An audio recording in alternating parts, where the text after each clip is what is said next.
So let's give it a taste, right? Give me a minute. I'll let you know whether you should do that or not. Oh, cheers. It's going to be hot probably.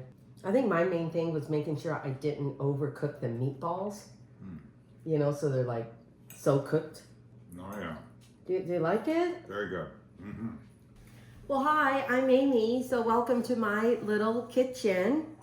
Today I am I'm going down memory lane again because this dinner that I'm making, I remember my mom making it. I don't know if it's a Midwest thing, and all of us Midwest who have gone all over the country still bring it back home. I think Chris' mom made it for him. And with this dish, I think we all have our different ways of making it, and you know, whether it be mashed potatoes or noodles, but it is Swedish meatballs. So let's get going. I have maybe maybe a half a cup of diced onions here, but do it finely diced because you're going to incorporate the onions into the meatballs, and no one really wants a big chunk of onion in their meatball unless you're doing a different kind of meatball. I've got 2 cloves of garlic and then this one little one, so I'm going to continue to chop up that. So I've got a pan heating up here, just with a little oil. We're going to start that going while we finish up with the rest of this stuff here. And by the time that happens, the onions will be soft along with the garlic. We'll let them cool down a little bit before we bring it into the meat mixture. So here we go. Whoa. I guess I'll bring you guys over here a bit. There you go. You might need a little more olive oil here. Boy, I don't want this burned. Oh, geez. I didn't even add any salt to this, but we'll add that to the meat. Okay, there we go. Okay, I hope I had that going. I hope I did. But I'm sauteing the onions and the garlic over there. So I just turned off the pan just to help them finish just a little bit more and then cool down. So what we're going to do here is we're going to get the breadcrumb mixture going. I have, I think, a half a cup. How much do I have here? Oh no, about 2/3 cup of panko breadcrumbs. And that'll really help absorb some of the extra like liquid that may come from the onions and some of the meat and stuff like that without necessarily drying the meatball out. So be sure to don't overcook it. Then we're gonna add in grated about, how much do I have? What did I write for my, about a 1/4 cup. I'm hoping this will be enough here, but if not, it'll be enough. So about a 1/4 cup of Parm. That, you know, again, creates a little bit of that saltiness and just flavor. And the cheese will help keep the meatball together. This salt is more into like crystals. So what I do is I just put it in a separate bowl and then mash it up a little bit. So again, the salt is going throughout the whole meatball instead of these big chunks of. We'll do a little pepper, and then we're gonna do a little bit of allspice. I'm gonna say half a teaspoon. But allspice is, you know, it can be a strong spice, but these are Swedish meatballs, so you don't want to overdo it, but you definitely don't want to be too shy. Okay, half a teaspoon of that. Oregano. I'm going to do 1 teaspoon. Getting my planer here for the nutmeg. And I think a half a teaspoon maybe a little too strong for the nutmeg, so maybe go 1/4. Just a tad more than 1/4. So we're just gonna add in maybe 1/3 of a cup. You don't want your panko crumbs too dry. And of course, the breadcrumbs, the egg, the milk creates moisture, and it'll help bind the meat together so you can form a meatball. Definitely soak all this up. So we'll incorporate that. So I had 1/3 cup of milk. I'm just gonna put in a drop more. Well, just a little splash. Sometimes you have to get your hands involved. Now, if you want, go ahead and use some gloves, if that works for you. I definitely make sure my hands are washed. plus around my ring. And one of the reasons I do not take off my ring, because I lost a diamond ring by doing that years and years ago.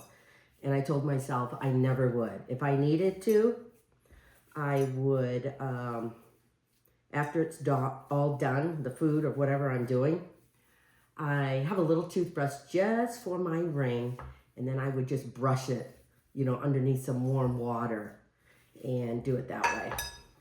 Okay, we're gonna get all this mixture in there. And it smells so good.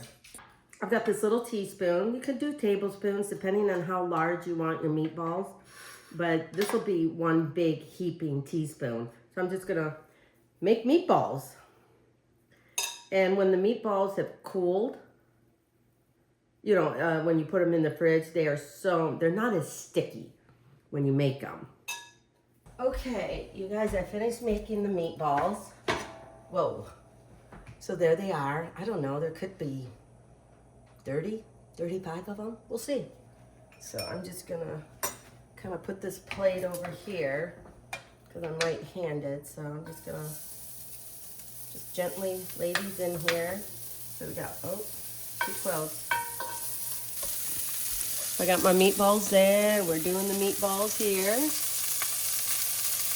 It might be time to turn them over. Like I said, this cast iron is hot. Okay, I cooked all the meatballs.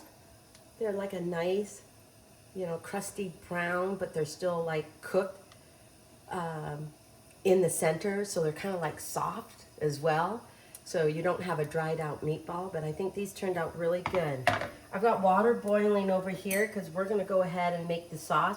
And for me, it is okay to leave some of those crusty bits and everything, because those are full of flavor and that will help the sauce. So we're gonna go ahead and add in about, I think this is 6 tablespoons of butter. So we're gonna add in the flour. Just gonna kind of like, instead of one big clump,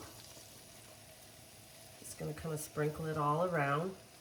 And again, so 6 tablespoons of flour. We got 6 tablespoons of butter.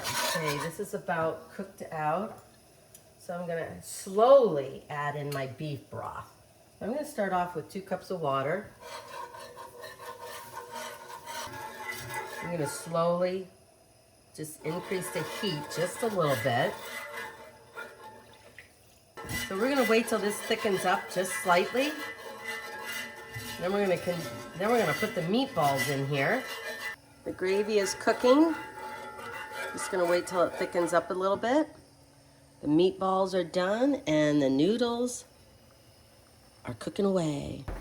Okay, I think my gravy sauce isn't too thick, but I don't think it's too runny either by the time we get the meatballs in there.